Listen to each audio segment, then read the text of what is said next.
Hello दोस्तों, आज की इस वीडियो में हम नए टॉपिक और नई बात करने वाले हैं। टॉपिक हमारा रहेगा आज का क्रेडिट कार्ड। हम बात करेंगे क्रेडिट कार्ड क्या है और क्रेडिट कार्ड के क्या एडवांटेज हैं। अगर आप क्रेडिट कार्ड यूज़ करते हैं तो आपको ये सारे फ़ायदे मिलने वाले हैं।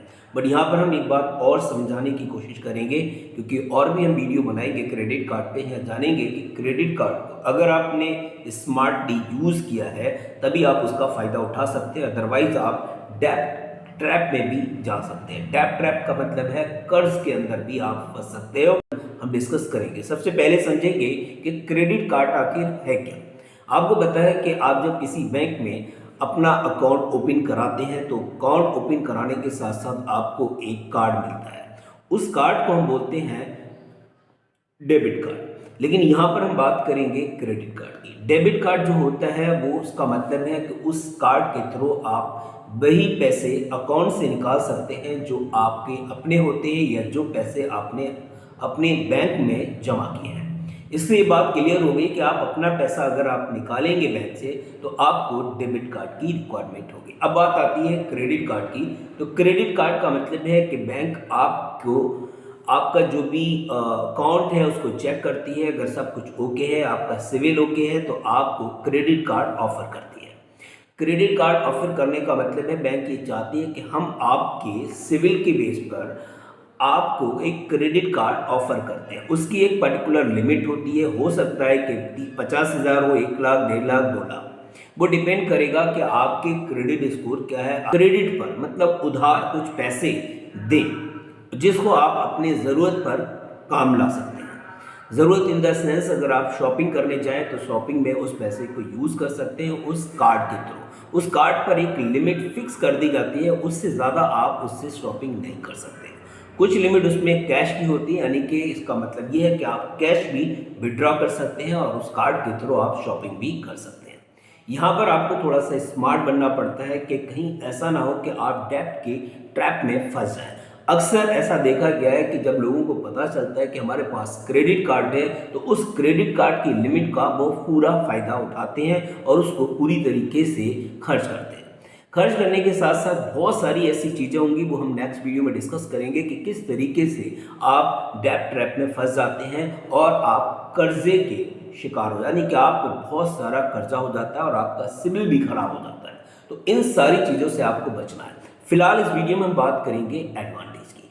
आखिर एडवांटेज क्या है? क्या वाकई में अगर आप क्रेडिट कार्ड लेने की प्लानिंग कर रहे हैं या आपके पास क्रेडिट कार्ड है तो ये चीज़ें आपकी हेल्प करेंगी और ये फ़ायदे आप उठा सकते हो। जनरली हमको पता नहीं होता है, इसीलिए हम इन फ़ायदे या एडवांटेज को हम ग्रैप नहीं कर पाते। चलिए समझेंगे। पहला अगर एडवांटेज की हम बात करें वो है easy access to credit. Easy access to credit का मतलब होता है कि आसानी से आप पैसे ले सकते हो, उधार ले सकते हो। फॉर एग्जाम्पल, आपके पास एक क्रेडिट कार्ड है जिसकी लिमिट 1 लाख रुपीज़ है।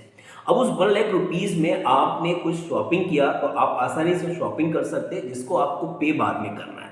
कितने दिनों की बात करना है वो भी हम इसमें डिस्कस करेंगे। तो दूसरा यह है कि अगर आपको कुछ इमरजेंसी में कैश की ज़रूरत पड़ती है तो आप कुछ अमाउंट उसमें कैश के लिए भी होता है, वो भी आप निकाल सकते हैं। दूसरा तरीका ये है किसी थर्ड पर्सन को आप शॉपिंग करा दें और उससे आप कैश ले सकते हैं। एक ये भी आपके लिए ऑप्शन है। तो ये चीज़ें आप समझ सकते हैं किस तरीके से ये यहाँ पर एक्सेस हो सकता है। तो और छोटा छोटा आप लोन भी ले सकते हो क्रेडिट कार्ड के ऊपर, ये भी एक ऑप्शन रहेगा। ये ध्यान रखिएगा, जब आप क्रेडिट कार्ड यूज़ करते हैं तो आपको बहुत सारे ऑफर मिलते रहते हैं। उसके बाद अगर हम बात करें क्रेडिट कार्ड पेमेंट हिस्ट्री के बेसिस पर आपको लोन ऑफर करती है बैंक। मान लीजिए कि अगर आपका क्रेडिट कार्ड की जो भी हिस्ट्री है वो बहुत अच्छी है, आपका सिविल अच्छा है, आप टाइम पे उसको पे करते हैं, जो भी बिल जनरेट होता है, तो आपको बैंक छोटा मोटा लोन भी ऑफर करती रहती है, क्योंकि सिविल के बेसिस पे ही आपको लोन की जो ऑफर है वो आते हैं। अगला अगर हम बात करें नेक्स्ट पॉइंट की, वो है आपका ईएमआई फैसिलिटी। अब ईएमआई फैसिलिटी एक तरफ तो नेगेटिव पॉइंट भी है, वो आगे हम वीडियो में डिस्कस करेंगे, लेकिन हम बात करेंगे सिर्फ यहाँ पर एडवांटेज की। क्या वाकई में ईएमआई के लिए आपको मूव करना चाहिए? मान लीजिए कि आपको एक टीवी लेना था।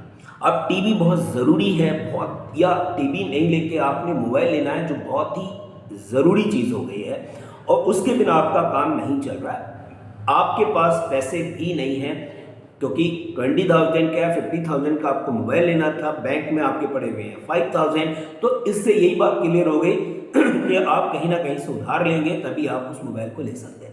लेकिन आपके पास यहाँ पर क्रेडिट कार्ड है तो आप उसका एडवांटेज यहाँ ले सकते हो। आपने क्या करना है, उस मोबाइल को अपने क्रेडिट कार्ड के थ्रू ले लेना है वन टाइम पेमेंट करके। उस वन टाइम पेमेंट को या 15,000 को आप EMI में कन्वर्ट कर सकते हैं। EMI में कन्वर्ट करेंगे, इसमें भी कि मंथली आपने मंथली है, या आप इस तरीके से ले सकते हो कि 3 मंथ का, 6 मंथ का, 1 ईयर का, इस तरीके से आप उस अमाउंट को EMI में कन्वर्ट कर सकते हैं। ये बात अलग है कि EMI एक नेगेटिव पॉइंट है, वो किस तरीके से देखेंगे। फिलहाल हम यहाँ पर ये बात समझने की कोशिश करें कि अगर आपके पास एक मोटी अमाउंट नहीं है तो भी आप अपना काम चला सकते हैं, ये एक अच्छा पॉइंट है। अगली अगर हम बात करें वो है आपका इंसेंटिव एंड ऑफर। आपने देखा होगा फ्लिपकार्ट है, अमेजोन है, या फिर बहुत सारे होटल हैं, और अगर हम बात करें टिकट के लिए, रेलवे टिकट के लिए, तो generally day by day offer आते रहते हैं। अगर आपके पास क्रेडिट कार्ड है तो आप शॉपिंग में भी रिवॉर्ड पॉइंट ले सकते हैं, इंसेंटिव ले सकते हैं, कैशबैक का आप फ़ायदा उठा सकते हैं। तो ये सारी चीज़ें आपको मिल सकती हैं अगर आप ध्यान से अपने इस क्रेडिट कार्ड का यूज़ करते हैं तो। अगला अगर हम बात करें interest free period. Interest free period का मतलब हम समझेंगे, यहाँ पर थोड़ा सा कन्फ्यूजन रहता है। जनरली हम बात करते हैं कि बैंक हमको 45 से 50 या 60 दिन लगभग देती है, कुछ बैंक के 45 डेज देती है, कुछ 60 दिन तक आपको आपका जो भी बिल होता है, जो बिल जनरेट हो रहा है, उसके बाद भी कितना दिन दे रही है उस पर हम यहाँ पर समझेंगे। फॉर एग्जांपल मान लीजिए कि आपका 20th of every month bill generate होता है, तो बिल जनरेट होने के कितने दिन बाद, यानी इट मे बी कि कुछ बैंक इसमें 15 डेज का आपको टाइम देती हैं, कुछ बैंक 20 डेज, कुछ बैंक 30 डेज। तो अब मान लीजिए कि अगर आपका 20th को बिल जनरेट हुआ और आपने शॉपिंग 19 को की तो आपको कितने दिन मिल रहे हैं, मैक्सिमम 15 या 20 डेज। अब अगर मान लें कि आपने क्या किया कि 20th को आपका बिल जनरेट हुआ और 21st को आपने शॉपिंग कर ली।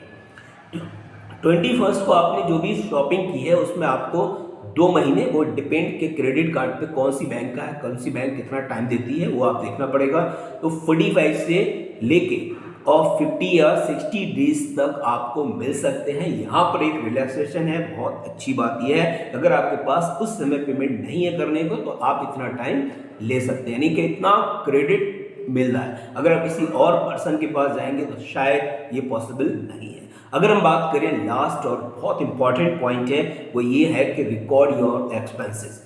जनरली देखा गया है कि हम लोग जो भी खर्च करते हैं उसका कोई रिकॉर्ड नहीं रख पाते हैं, क्योंकि आज के समय में चाहे हम ऑनलाइन पेमेंट करना हो या फिर QR के थ्रू करना हो, हम उसका रिकॉर्ड नहीं रख पाते। लेकिन क्रेडिट कार्ड पे एक एक रुपए का रिकॉर्ड आप रख सकते हैं। जो भी पैसे आप खर्च करेंगे उसका एक पूरा जो बिल है वो जनरेट होगा, मंथली जनरेट होता है स्टेटमेंट, और मंथली जनरेट होने के बाद आप चेक कर सकते हैं कि आपने कौन सा पैसा कहाँ पर खर्च किया और कितना खर्च किया है। तो ये सारे एडवांटेज हैं क्रेडिट कार्ड के। लेकिन इसमें समझना ये है कि इसके कुछ डिसएडवांटेज है, वो हम नेक्स्ट वीडियो में डिस्कस करेंगे, आपके कौन कौन से डिसएडवांटेज हैं और किस तरीके से हमें क्रेडिट कार्ड को यूज़ करना है। तो अगर वाकई में आपको ये वीडियो इन्फॉर्मेटिव लगा हो, आपको लगा हो कि हमें कहीं ना कहीं यूजफुल है ये वीडियो, तो लाइक ज़रूर करेगा और चैनल को सब्सक्राइब करना बिल्कुल नहीं भूलेगा। Thank you, thanks a lot.